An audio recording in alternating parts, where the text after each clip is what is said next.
தமிழ்நாடு சட்டப்பேரவைத் தேர்தலில் வரலாறு காணாத அளவாக வாக்குப்பதிவு 85% தாண்டியுள்ளது. தமிழ்நாட்டில் 234 சட்டப்பேரவை தொகுதிகளுக்கு ஒரே கட்டமாக நேற்று வாக்குப்பதிவு நடைபெற்றது. காலை 7 மணி முதல் மாலை 6 மணி வரை வாக்குப்பதிவு நடைபெற்ற நிலையில் இளைஞர்கள், பெண்கள், மூத்த குடிமக்கள் என அனைத்து தரப்பு மக்களும் ஆர்வமாக வந்து தங்களது ஜனநாயக கடமையாற்றினர். அதிகபட்சமாக 2011ஆம் ஆண்டு சட்டப்பேரவைத் தேர்தலில் 78.29% வாக்குகள் பதிவாகியிருந்தது.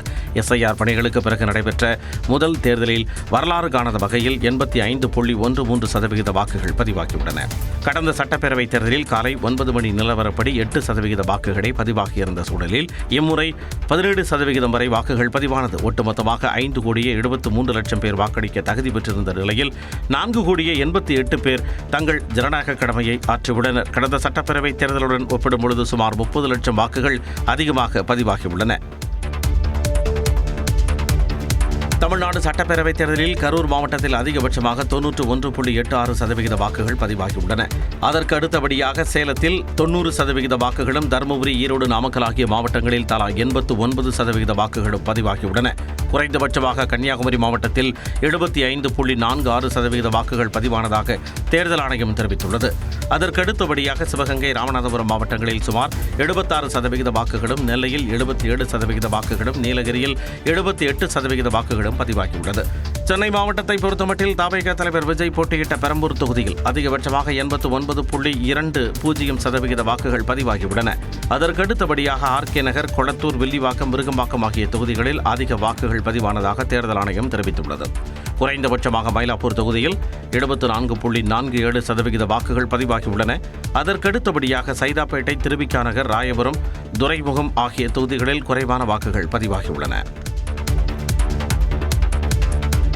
முதலமைச்சர் வேட்பாளர்கள் களம் கண்ட தொகுதிகளிலும் கடந்த சட்டமன்ற தேர்தலை விட இம்முறை கூடுதல் வாக்குகள் பதிவாகியுள்ளன.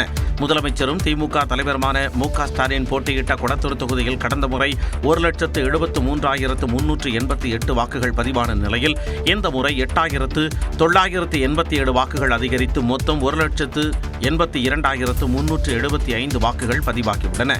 எதிர்க்கட்சித் தலைவரும் அதிமுக பொதுச் செயலாளருமான எடப்பாடி பழனிசாமி போட்டியிட்ட எடப்பாடி தொகுதியில் கடந்த முறை 2,47,301 வாக்குகள் பதிவான நிலையில் இந்த முறை 7,063 வாக்குகள் அதிகரித்து மொத்தம் 2,54,364 வாக்குகள் பதிவாகியுள்ளன. நாம் தமிழர் கட்சி தலைமை ஒருங்கிணைப்பாளர் சீமான் இம்முறை காரைக்குடியில் முதன்முறையாக களம் கண்ட நிலையில் 2,26,506 வாக்குகள் பதிவாகியுள்ளன. இது கடந்த முறையை விட 14,050 வாக்குகள் அதிகம். முதன்முறையாக தேர்தலில் களம் கண்டுள்ள தவேக தலைவர் விஜய் போட்டியிடும் பெரம்பூரில் கடந்த முறை 2,387,000 வாக்குகள் பதிவான நிலையில் இம்முறை 2,557 வாக்குகள் கூடுதலாக பதிவாகி மொத்தம் 2,02,944 வாக்குகள் பதிவாகியுள்ளன. அதேபோல விஜய் போட்டியிடும் மற்றொரு தொகுதியான திருச்சி கிழக்கில் கடந்த முறை 1,72,856 வாக்குகள் பதிவான நிலையில் இம்முறை கூடுதலாக 7,210 வாக்குகள் சேர்ந்து 1,80,066 வாக்குகள் பதிவாகியுள்ளன. அதாவது விஜய் போட்டியிடும் 2 தொகுதிகளிலும் சுமார் 10,000க்கும் குறைவான வாக்குகளே 2021ஆம் ஆண்டு தேர்தலை விட அதிக அளவில் பதிவாகியுள்ளது குறிப்பிடத்தக்கது. தமிழ்நாடு முழுவதும் சட்டப்பேரவைத் தேர்தல் அமைதியான முறையில் நடந்து முடிந்த நிலையில் வாக்குப்பதிவு இயந்திரங்கள் சீல் வைக்கப்பட்டு வாக்கு எண்ணும் மையங்களுக்கு பலத்த பாதுகாப்புடன் அனுப்பி வைக்கப்பட்டன. நாகப்பட்டினம் மாவட்டத்தில் உள்ள 700 வாக்குச்சாவடி மையங்களிலும் அமைதியான முறையில் வாக்குப்பதிவு நடைபெற்றது. இதையடுத்து அரசியல் கட்சிகளின் முகவர்கள் முன்னிலையில் வாக்கு இயந்திரங்கள் சீல் வைக்கப்பட்டன. பின்னர் பலத்த காவல்துறை பாதுகாப்புடன் வாக்கு எண்ணும் மையங்களுக்கு அனுப்பி வைக்கப்பட்டன.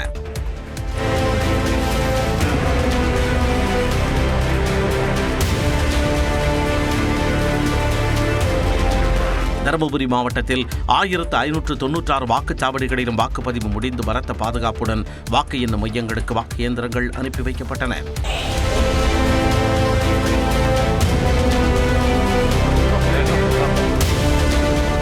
அதேபோல கோவை மாவட்டத்தில் உள்ள 10 சட்டமன்ற தொகுதிகளிலும் அமைதியான முறையில் தேர்தல் நடந்து முடிந்தது. பின்னர் இவிஎம் மற்றும் விவிபேட் இயந்திரங்கள் சீல் வைக்கப்பட்டு வாக்கு எண்ணும் மையங்களுக்கு அனுப்பி வைக்கப்பட்டன. அங்கு பலத்த பாதுகாப்போடு கண்காணிப்பு பணிகள் நடைபெற்று வருகின்றன. வரும் மே 4ஆம் தேதி வாக்கு இயந்திரங்களில் பதிவான வாக்குகள் எண்ணப்பட்டு முடிவுகள் அறிவிக்கப்பட உள்ளன. சென்னை தேனாம்பேட்டையில் முதலமைச்சர் மு க ஸ்டாலின் குடும்பத்தினருடன் சென்று ஜனநாயக கடமையை ஆற்றினார். தேனாம்பேட்டை தொகுதியில் உள்ள வாக்குச்சாவடியில் மனைவி துர்கா, மகன் உதயநிதி, மருமகள் மற்றும் பேரன் இன்பநிதி உள்ளிட்டோருடன் சென்று வாக்களித்தார்.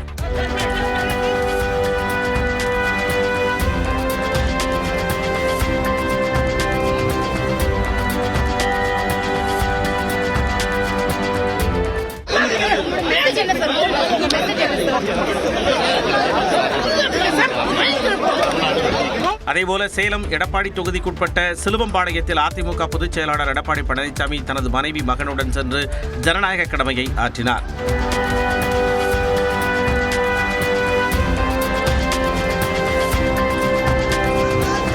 அதேபோல சென்னை நீலாங்கரையில் தனது மனைவியுடன் நாம் தமிழர் தலைமை ஒருங்கிணைப்பாளர் சீமான் வாக்களித்தார்.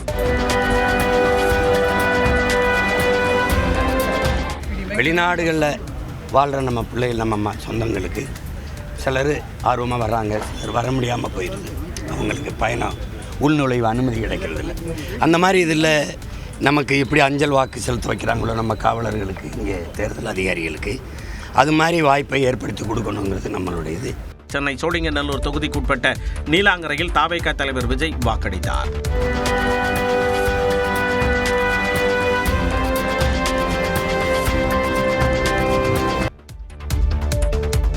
தமிழ்நாட்டின் பல்வேறு பகுதிகளில் அரசியல் தலைவர்கள், அமைச்சர்கள் தங்கள் வாக்கை பதிவு செய்தனர். நெல்லை மாவட்டம் லெப்பை குடியிருப்பு பகுதியில் சபாநாயகர் அப்பாவு வாக்களித்தார். காட்பாடியில் அமைச்சர் துரைமுருகன், சென்னை ஓட்டேரியில் அமைச்சர் சேகர்பாபு, சைதாப்பேட்டையில் அமைச்சர் மா சுப்பிரமணியன் ஆகியோர் ஜனநாயக கடமையாற்றினர்.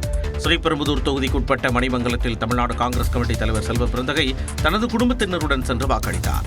பாளையங்கோட்டையில் பாஜக மாநில தலைவர் நயினார் நாகேந்திரன் ஜனநாயக கடமையாற்றினார். சென்னை விருகம்பாக்கத்தில் தேமுதிக பொதுச் செயலாளர் பிரேமலதா குடும்பத்துடன் வந்து வாக்களித்தார். தியாகராய நகரில் பாமக தலைவர் அன்புமணி குடும்பத்துடன் வந்து வாக்கு செலுத்தினார். அரியலூரில் உள்ள தனது கிராமத்தில் விசிக தலைவர் திருமாவளவன் வாக்களித்தார். தென்காசி மாவட்டம் கலிங்கப்பட்டியில் மதிமுக பொதுச் செயலாளர் வைகோ மகன் துரை வைகோவுடன் சென்று வாக்கு செலுத்தினார். அமமுக பொதுச் செயலாளர் தினகரன் அடையாறிலும், தமாக தலைவர் GK வாசன் ஆழ்வார்பேட்டையிலும் ஜனநாயக கடமையாற்றினர். தமிழ்நாடு சட்டமன்ற தேர்தலில் நடிகர் ரஜினிகாந்த் வாக்களித்தார். சென்னை கோபாலபுரம் ஸ்டெல்லா மேரிஸ் கல்லூரியில் மகள் சௌந்தர்யாவுடன் நடிகர் ரஜினிகாந்த் வாக்களித்தார்.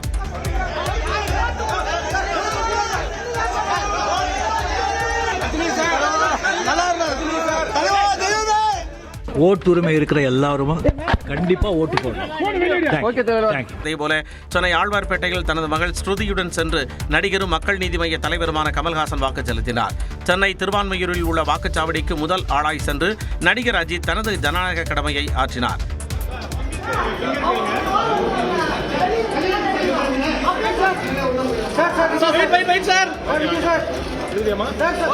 சென்னை விருகம்பாக்கத்தில் மனைவியுடன் சென்று நடிகர் சிவகார்த்திகேயன் வாக்கு செலுத்தினார்.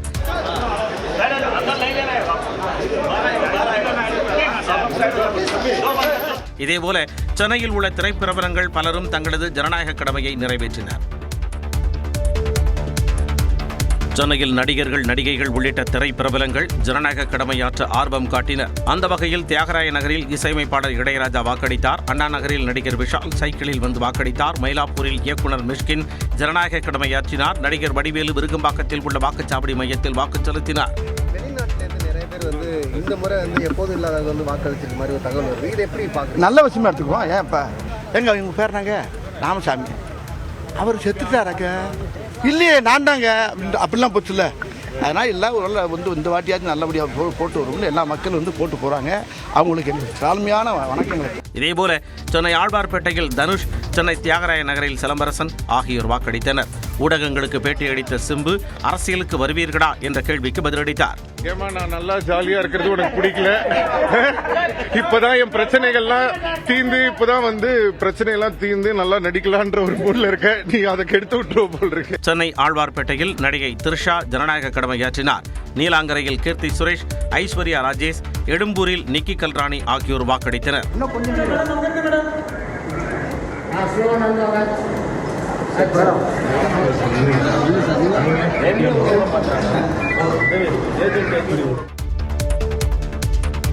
சென்னையில் உள்ள பல்வேறு தொகுதிகளில் திரை பிரபலங்கள் தங்களது ஜனநாயக கடமையை ஆற்றினர். அந்த வகையில் கீழ்ப்பாக்கத்தில் நடிகர் விஜய் சேதுபதி, பெசன்ட் நகரில் நடிகர் விக்ரம், கோபாலபுரத்தில் அரவிந்த் சாமி, தியாகராய நகரில் இசையமைப்பாளரும் நடிகருமான ஜி.வி. பிரகாஷ் ஆகியோர் ஜனநாயக கடமையாற்றினர். கோடம்பாக்கத்தில் உள்ள வாக்குச்சாவடியில் கவிஞர் வைரமுத்து, தியாகராய நகரில் நடிகர் கார்த்தி, மதுரவாயிலில் நடிகர் சூரி, வடசரவாக்கத்தில் உள்ள வாக்குச்சாவடியில் நடிகர் யோகி பாபு ஆகியோர் வாக்களித்தனர். அதேபோல நுங்கம்பாக்கத்தில் உள்ள வாக்குச்சாவடியில் இயக்குநரும் நடிகருமான பாக்கியராஜ், நடிகர் ஸ்ரீகாந்த், திருவள்ளூரில் உள்ள வாக்குச்சாவடியில் இயக்குனர் ப. ரஞ்சித், ஆழ்வார்பேட்டையில் உள்ள வாக்குச்சாவடியில் இயக்குனர் அட்லி ஆகியோர் ஜனநாயக கடமையாற்றினர். சென்னை தியாகராய நகரில் அமைக்கப்பட்ட வாக்குச்சாவடிகளில் இயக்குனர் சங்கர், நடிகர்கள் டி. ராஜேந்தர், பிரசாந்த், அர்ஜுன் ஆகியோர் வாக்கு செலுத்தினர். முன்னாள் அமைச்சர் செந்தில் பாலாஜி இந்த முறை தனது சொந்த ஊரான கரூரில் வாக்களிக்கவில்லை. தற்பொழுது அவர் கோவை தெற்கு தொகுதியில் திமுக வேட்பாளராக போட்டியிடுவதால் தொகுதி மாறி பணியாற்றும் சூழலில் கரூருக்கு வாக்களிக்க வர முடியவில்லை என்று கூறப்படுகிறது. இதேபோல சென்னை பெரம்பூர் தொகுதியில் தாவேகா தலைவர் விஜயை எதிர்த்து போட்டியிட்ட பாமக வேட்பாளர் திலகபாமா தனது வாக்கினை செலுத்தவில்லை. சிவகாசி மாநகராட்சி ஏபிடி பெண்கள் மேல்நிலைப் பள்ளியில் அவருக்கு வாக்கு உள்ள நிலையில் தேர்தல் பணிகளால் அவர் வாக்களிக்க தவறியதாக தெரிகிறது. இந்நிலையில் திருநெல்வேலி மாவட்டம் நான்குநேரி தொகுதிக்குட்பட்ட பெரும்பத்து கிராமத்தில் தேர்தலை புறக்கணித்து மக்கள் வாக்களிக்க வரவில்லை. மொத்தம் 969 வாக்காளர்கள் உள்ள நிலையில் வெடி கிராமங்களைச் சேர்ந்த 5 பேர் மட்டுமே அங்கு வந்து தங்களது வாக்கினை செலுத்தினர். கடந்த மார்ச் மாதம் 2ஆம் தேதி சும்மா இருந்த அப்பாவி ஜனங்களை ரோட்டில் இருந்தவங்கள வெட்டிட்டாங்க. நாங்கள் அதுக்கு 7 நாளாக போராட்டம் பண்ணோம். இது இனிமேல் நடக்கக்கூடாது, இந்த மாதிரி இனிமேல் ஒரு சம்பவம் நடக்கவே கூடாதுங்கிறதுனால நாங்கள் ஊர் எல்லாருமே ஒற்றுமையாக தேர்தலை புறக்கணிச்சிருக்கோம். மாவட்டத்திலேயே மிக குறைந்த வாக்குப்பதிவான அந்த கிராமத்தில் கிராம மக்களின் போராட்டத்தால் வாக்குச்சாவடி வெறிச்சோடி காணப்பட்டது. கரூர் சட்டமன்ற தொகுதிக்குட்பட்ட அருகம்பாளையம் வாக்குச்சாவடி மையத்தில் 2 கால்களும் செயலிழந்த கந்தசாமி என்ற முதியவர் ஸ்ட்ரெச்சரில் வந்து வாக்களித்தார்.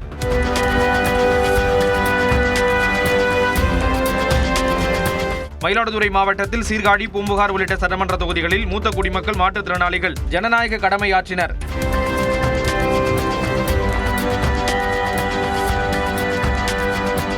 கரூரில் 99 வயது மூதாட்டி ஆண்டாள் ஜனநாயக கடமையாற்றினார்.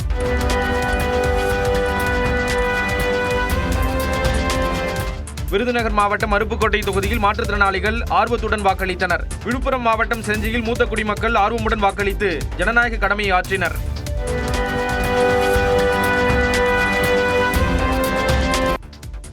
தமிழக சட்டப்பேரவை தேர்தலில் ஏராளமான புதுமண தம்பதிகள் மணக்கோலத்தில் வந்து தங்கள் வாக்குகளை பதிவு செய்தனர். கிருஷ்ணகிரி மாவட்டம் காவேரிப்பட்டினத்தில் புதுமண தம்பதி திலீப்குமார், ஸ்நேகப்பிரியா ஆர்வத்துடன் வாக்களித்தனர்.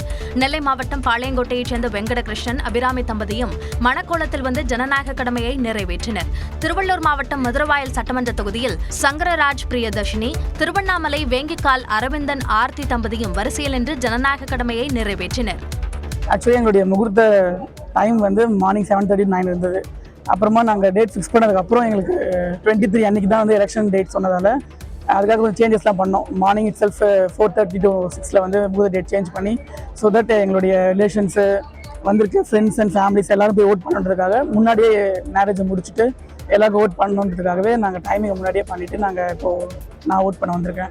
வேலூர் மாவட்டம் குடியாத்தத்தில் சுபாஷ் கனிமொழி தம்பதியும், சென்னை மேடவாக்கத்தில் சுரேஷ் சரண்யா தம்பதியும் திருமணமான உடனே ஜோடியாக வந்து வாக்களித்தனர். காஞ்சிபுரத்தில் ரவி ராகுல் சிவரஞ்சனி, சேலம் வலசையூரில் அஜித் ஜெயக்குமாரி தம்பதியும் மணக்கோலத்தில் வந்து வாக்களித்தனர். கடலூர் மாவட்டம் நெய்வேலி தொகுதிக்கு உட்பட்ட வசரங்குப்பத்தில் சுயேட்சை வேட்பாளரின் வாக்குச்சாவடி முகவர் செந்தில்குமார் மீது நடத்தப்பட்ட கொடூர தாக்குதல் பெரும் பரபரப்பை ஏற்படுத்தியது.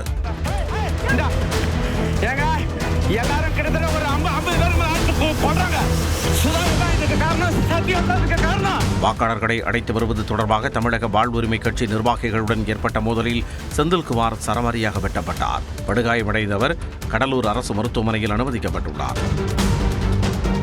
பாஜக மாநில தலைவர் நயினார் நாகேந்திரன் போட்டியிட்ட விருதுநகர் மாவட்டம் சாத்தூர் தொகுதிக்கு உட்பட்ட தாயில்பட்டி பள்ளியில் திமுகவினர் பாஜகவினரிடையே மோதல் வெடித்தது.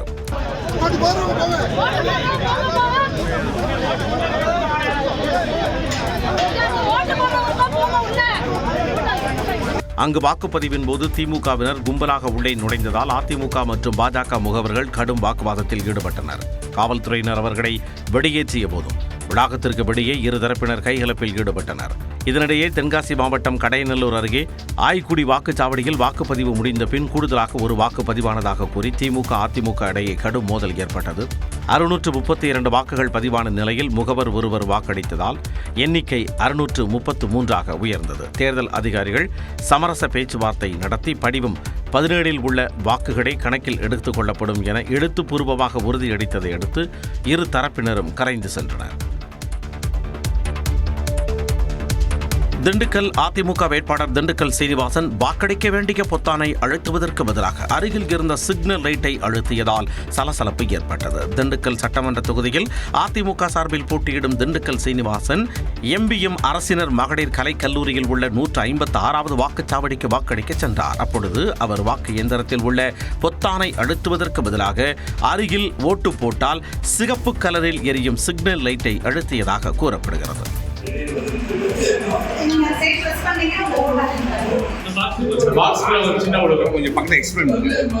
பின்னர் அதிகாரியை உதவிக்கு அழைத்த அவர்கள் கூறிய வழிகாட்டுதலின்படி பொத்தானை சரியாக அழுத்தி வாக்களித்தார். வாக்களித்ததற்கான பீப் சவுண்ட் வந்ததை அடுத்து அவர் அங்கிருந்து சென்றார்.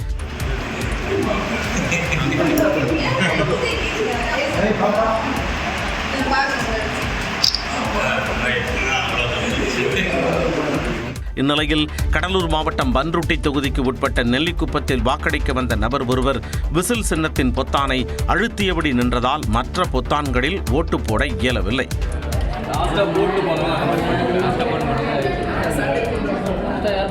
இதன் காரணமாக வாக்குப்பதிவு சுமார் அரை மணி நேரம் நிறுத்தி வைக்கப்பட்ட நிலையில் புதிய இயந்திரம் கொண்டு வரப்பட்டு மீண்டும் வாக்குப்பதிவு தொடங்கியது. தமிழ்நாட்டின் ஒரு சில பகுதிகளில் வாக்குகள் முன்கூட்டியே செலுத்தப்பட்டதாக வாக்காளர்கள் குற்றம் சாட்டினர். தேனி மாவட்டம் கம்பத்தில் ஹேமலதா என்ற பெண்ணின் வாக்கை வேறொருவர் செலுத்தியதால் வாக்குச்சாவடியில் உறவினர்கள் மறியலில் ஈடுபட்டனர். தகவல் அறிந்து வந்த வருவாய் கோட்டாட்சியர் சையது முகமது இப்ராஹிம் பாதிக்கப்பட்ட பெண்ணிற்கு டெண்டர் ஓட்டு போட அனுமதி வழங்கப்பட்டதை அடுத்து அவர் தனது ஜனநாயக கடமையை ஆற்றினார். தூத்துக்குடி கோவில்பட்டி ஏவி மேல்நிலைப்பள்ளியில் காளியம்மாள் என்ற பெண்ணின் வாக்கு ஏற்கனவே செலுத்தப்பட்டதாக அதிகாரிகள் கூறியதால் பரபரப்பு ஏற்பட்டது. பிற கட்சியினரின் எதிர்ப்புக்கு மத்தியிலும் அதிகாரிகளின் அறிவுறுத்தலின்படி காளியம்மாள் டெண்டர் ஓட்டு அளித்தார்.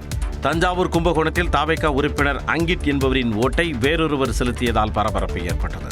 தாவேகா வேட்பாளர் வினோத் மற்றும் நிர்வாகிகள் அங்கு திரண்டு அதிகாரிகளுடன் வாக்குவாதத்தில் ஈடுபட்டனர். இறுதியில் தேர்தல் விதிமுறைப்படி அவருக்கு டெண்டர் ஓட்டு அளிக்க அனுமதி வழங்கப்பட்டது. தஞ்சாவூர் வடக்கு வாசல் பகுதியில் ஒரே பெயர் கொண்ட இருவர் இருந்ததால் ஏற்பட்ட குழப்பத்தில் கார்த்திக் என்பவரின் ஓட்டு மாற்றி போடப்பட்டது. இதனால் ஏற்பட்ட கடும் வாக்குவாதத்தால் அரை மணி நேரம் வாக்குப்பதிவு நிறுத்தப்பட்டது. பின்னர் காவல்துறையினரின் தலையீட்டிற்கு பிறகு பாதிக்கப்பட்ட கார்த்திக் டெண்டர் ஓட்டு அளிக்க அனுமதிக்கப்பட்டார். தஞ்சாவூர் மாவட்டம் பாபநாசம் தொகுதியில் உக்கடை வாக்குச்சாவடிக்கு ஆய்விற்காக சென்ற நாம் தமிழர் கட்சி வேட்பாளர் அனீஸ் பாத்திமா மீது திமுகவினர் தாக்குதல் நடத்தியதாக கூறப்படுகிறது. இரு தரப்பினரிடையே ஏற்பட்ட மோதலில் காயமடைந்த அனீஸ் பாத்திமா அங்கேயே மயக்கமடைந்தார். 8 மாத கர்ப்பிணியான அவர் உடனடியாக மீட்கப்பட்டு தஞ்சாவூர் அரசு ராசா மிராசுதாரர் மகப்பேறு மருத்துவமனையில் அவசர சிகிச்சைக்காக அனுமதிக்கப்பட்டார். இச்சம்பவம் குறித்து நாம் தமிழர் கட்சியினர் காவல்துறையில் புகார் அளித்துள்ளனர். வேட்பாளர் உட்காந்து என்ன தாக்க வராங்க, இந்தமாரி அரசாங்கம் பண்ணுறாங்க, கம்ப்ளைண்ட் எழுதி கொடுக்கும்போது நீ எப்படி கம்ப்ளைண்ட் எழுதி கொடுப்ப அப்படின்னு ஸ்கூலு உள்ளே வந்து காவலர்களை தள்ளிட்டு உள்ளே எடுத்து வராங்க, செங்கலை கொண்டு அடிக்க வராங்க, உன்னை கொல்லாமல் விட மாட்டேன் அப்படின்னு சொல்லி அப்பயும் சொல்கிறேன். கன்சீவாக இருக்காங்க, 8 மாதம் கன்சீவ் ஆகிடுச்சிங்கிறேன். அப்பயும் நீ என்ன வருன்னு தாக்குதல் நடத்தியவர்கள் மீது உரிய நடவடிக்கை எடுக்காவிட்டால் தொடர் போராட்டத்தில் ஈடுபட போவதாக அக்கட்சியினர் தெரிவித்துள்ளனர். தாவேகாவுடன் எப்பொழுதும் கூட்டணிக்கு வாய்ப்பு இல்லை என பாஜக தேசிய தலைவர் நிதின் நவீன் திட்டவட்டமாக தெரிவித்துள்ளார். நியூஸ் 18 குழும ஆசிரியர் ராகுல் ஜோஷிக்கு நிதின் நவீன் பிரத்யேக பேட்டி அளித்தார். அப்பொழுது தேர்தலுக்கு பிறகு தாவேகாவுடன் கூட்டணி அமைக்க வாய்ப்புள்ளதா என்ற கேள்விக்கு பதிலளித்தார். क्या आने वाले समय में विजय के साथ मिलकर सरकार बनने की कोई संभावना है? कोई पोस्ट पोल अलायंस की बात हो सकती है? हमारी ऑलरेडी अपनी अलायंस वर्किंग है और सभी अलायंस पार्टनर हम लोग मिलकर चुनाव लड़ रहे हैं. हम आज पोस्ट पोल के लिए कहीं कोई संभावना मुझे नहीं दिख रही है. मुझे लग रहा है कि हम एनडीए एज ए फ्रंट सरकार बनाएंगे. तो विजय के साथ हाथ मिलाने का कोई आवश्यकता नहीं पड़ेगी और सरकार बनेगी. हम तो आश्वस्त हैं. தேர்தல் களத்தில் விஜய் புதியவர் என குறிப்பிட்ட நிதின் நவீன் இந்த தேர்தலில் எந்த ஒரு புதியவராலும் மிகப்பெரிய தாக்கத்தை ஏற்படுத்த முடியாது என்றார். மேலும் இந்த தேர்தல் திமுகவின் ஊழல், அராஜகம் மற்றும் சனாதன விரோத மனப்பான்மையை அம்பலப்படுத்தும் எனவும் கூறினார். மேற்கு வங்க மாநிலத்தில் நடைபெற்ற சட்டப்பேரவைத் தேர்தலின் முதற்கட்ட வாக்குப்பதிவின் பொழுது பல்வேறு இடங்களில் வன்முறை சம்பவங்கள் பதிவாகி பதற்றமான சூழல் நிலவியது. குமாரகஞ்ச் தொகுதியில் பாஜக வேட்பாளர் சுவேந்து சர்க்காரை திரிணாமுல் காங்கிரஸ் ஆதரவாளர்கள் ஓட விரட்டி தாக்கியதாக புகார் எழுந்தது.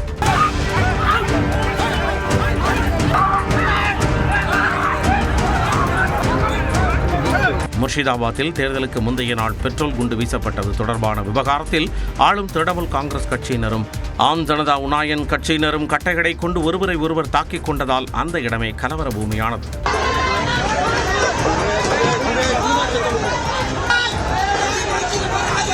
பிரபும் அருகே பாதுகாப்பு பணியில் ஈடுபட்டிருந்த சிஆர்பிஎஃப் வீரர்கள் மீது உள்ளூர் மக்கள் கற்களை வீசி தாக்குதல் நடத்தியதால் பதற்றம் உருவானது.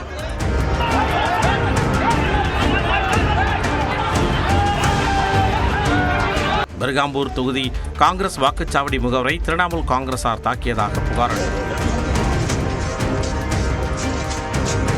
புருலியா மாவட்டத்தின் புத்பூர் கிராமத்தில் வாக்குப்பதிவு இயந்திரத்தில் கோளாறு ஏற்பட்டது. அப்பொழுது எழுந்த தகராறில் கிராம மக்களுக்கும் மத்திய பாதுகாப்பு படையினருக்கும் இடையே மோதல் வெடித்தது. வன்முறை சம்பவங்களுக்கு நடுவே ஜார்கிராம் மாவட்டத்தில் உள்ள வாக்குச்சாவடி அருகே யானை புகுந்ததால் வாக்களிக்க வந்தவர்கள் அச்சம்.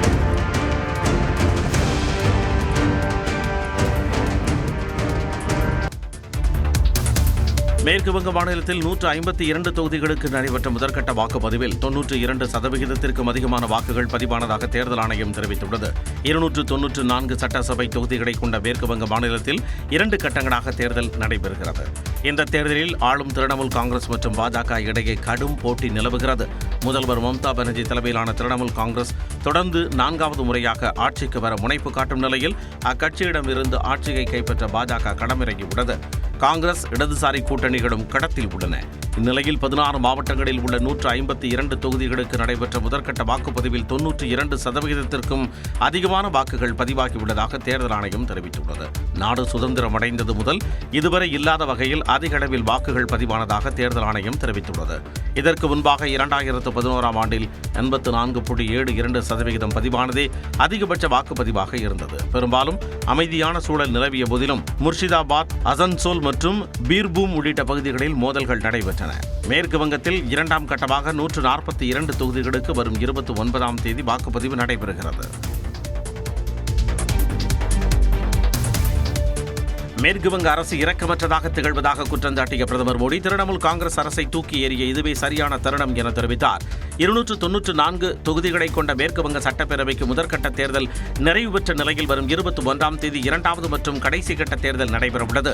தொடர்ந்து 4வது முறையாக ஆட்சி அமைக்க திரிணாமுல் காங்கிரஸ் தலைவர் மம்தாவும் முதல் முறையாக ஆட்சியை கைப்பற்ற பாஜக தலைவர்களும் தீவிர பரப்புரை மேற்கொண்டு வருகின்றனர். அந்த வகையில் மதுராப்பூரில் நடைபெற்ற தேர்தல் பரப்புரையில் உரையாற்றிய பிரதமர் மோடி திரிணாமுல் காங்கிரஸை கடுமையாக சாடினார். मेरे जो फर्स्ट टाइम वोटर्स हैं उनको कहूंगा, बंगाल की निर्मम सरकार को उखाड़ फेंकने का यही समय है, सही समय है. 2வது மற்றும் கடைசி கட்ட தேர்தல் 142 தொகுதிகளுக்கு நடைபெறவுள்ளது. 5 மாநில தேர்தலுக்கு பிறகு பெட்ரோல் டீசல் விலை 25 ரூபாய் முதல் 28 ரூபாய் வரை உயர்த்தப்படலாம் என்ற தகவலை மத்திய அரசு மறுத்துள்ளது. மேற்காசிய நாடுகளில் நிலவும் போர் பதற்றம் காரணமாக சர்வதேச சந்தையில் கச்சா எண்ணெய் விலை கடுமையாக உயர்ந்துள்ளது. இதனைத் தொடர்ந்து பல்வேறு நாடுகள் பெட்ரோல் டீசல் விலையை கடுமையாக உயர்த்தி வருகின்றன. அந்த வகையில் 5 மாநில தேர்தல்களுக்கு பிறகு பெட்ரோல் மற்றும் டீசல் விலையை 25 ரூபாய் முதல் 28 ரூபாய் வரை உயர்த்தப்படலாம் என கோட்டக் இன்ஸ்டிடியூஷனல் ஈக்விட்டிஸ் அறிக்கை வெளியிட்டிருந்தது. இதனை திட்டவட்டமாக மறுத்துள்ள மத்திய பெட்ரோலிய அமைச்சகம் கடந்த 4 ஆண்டுகளில் பெட்ரோல் டீசல் விலையை உயர்த்தாத ஒரே நாடு இந்தியாதான் என விளக்கமளித்துள்ளது. இத்தகைய விலை உயர்வுக்கான எந்த ஒரு முன்மொழிவும் அரசின் பரிசீலனையில் இல்லை என்றும் தெளிவுபடுத்தியுள்ளது. இத்தகைய தகவல்கள் பொதுமக்கள் மத்தியில் பதற்றத்தை ஏற்படுத்தும் நோக்கத்துடன் தீய உள்நோக்கம் கொண்டவை என தெரிவித்துள்ள பெட்ரோலிய அமைச்சகம் சர்வதேச சந்தைகளில் ஏற்படும் கடுமையான விலை உயர்வில் இருந்து பொதுமக்களை பாதுகாக்கும் வகையில் மத்திய அரசு அயராத நடவடிக்கை எடுத்து வருவதாகவும் கூறியுள்ளது. சட்டமன்ற தேர்தல் வாக்குப்பதிவு விறுவிறுப்பாக நடைபெற்ற நிலையில் திண்டுக்கல் மாவட்டத்தில் பாதுகாப்பு பணியில் ஈடுபட்டிருந்த காவல்துறை அதிகாரி ஒருவர் பணியின் பொழுதே மாரடைப்பால் உயிரிழந்த சம்பவம் அதிர்ச்சியை ஏற்படுத்தியது. ராமநாதபுரம் மாவட்ட மதுவிலக்கு அமலாக்கப் பிரிவு டிஎஸ்பியாக பணியாற்றி வந்த 58 வயதான ராமச்சந்திரன் தேர்தல் பணிக்காக திண்டுக்கல் மாவட்டத்திற்கு அனுப்பப்பட்டிருந்தார். ஒட்டன்சத்திரம் சட்டமன்ற தொகுதிக்குட்பட்ட இடையக்கோட்டை பகுதியில் உள்ள வாக்குச்சாவடிகளை கண்காணிக்கும் பணியில் அவர் ஈடுபட்டிருந்தார். அப்பொழுது அவருக்கு திடீரென நெஞ்சுவலி ஏற்பட்டதை அடுத்து சக காவலர்கள் அவரை மீட்டு சிகிச்சைக்காக மருத்துவமனைக்கு கொண்டு சென்றனர். ஆனால் செல்லும் வழியிலேயே அவர் பரிதாபமாக உயிரிழந்தார். அவரது உடல் உடற்கூறு ஆய்விற்காக ஒட்டன்சத்திரம் அரசு மருத்துவமனைக்கு அனுப்பி வைக்கப்பட்டது.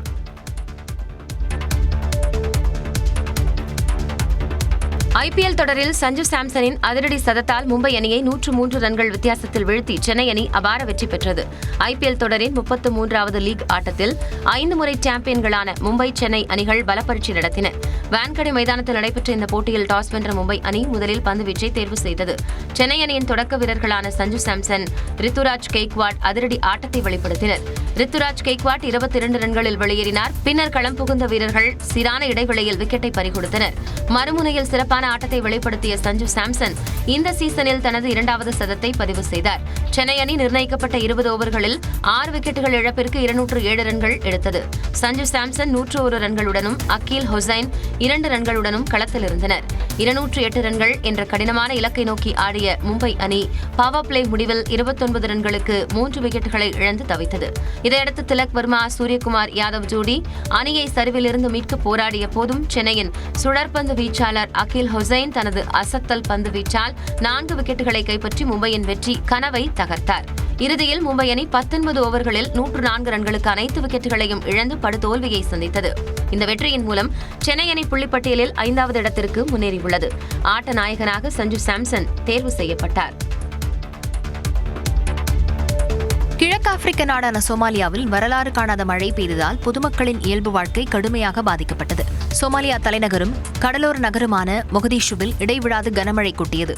இதனால் நகரின் முக்கிய சாலைகளில் மழைநீர் தேங்கியதால் ஏராளமான வாகனங்கள் சிக்கிக் கொண்டன.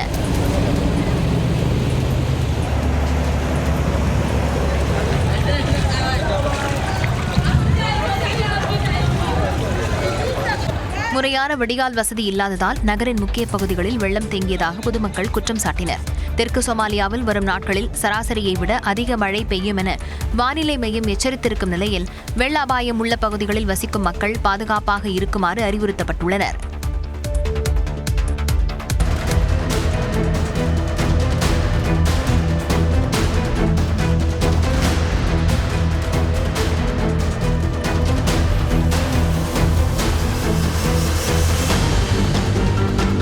ஹோர்முஸ் நீரிணையை கடக்க முயன்ற கப்பல்களை ஈரான் ராணுவம் அதிரடியாக கைப்பற்றிய காட்சிதான் இது.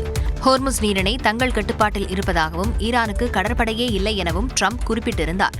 இதற்கு பதிலடி கொடுக்கும் வகையில் ஹோர்முஸ் நீரிணையை உரிய அனுமதியின்றி கடந்ததாக 2 கப்பல்களை ஈரான் புரட்சிகர படை கைப்பற்றியது. அது தொடர்பான காணொலியையும் ஈரான் வெளியிட்டது.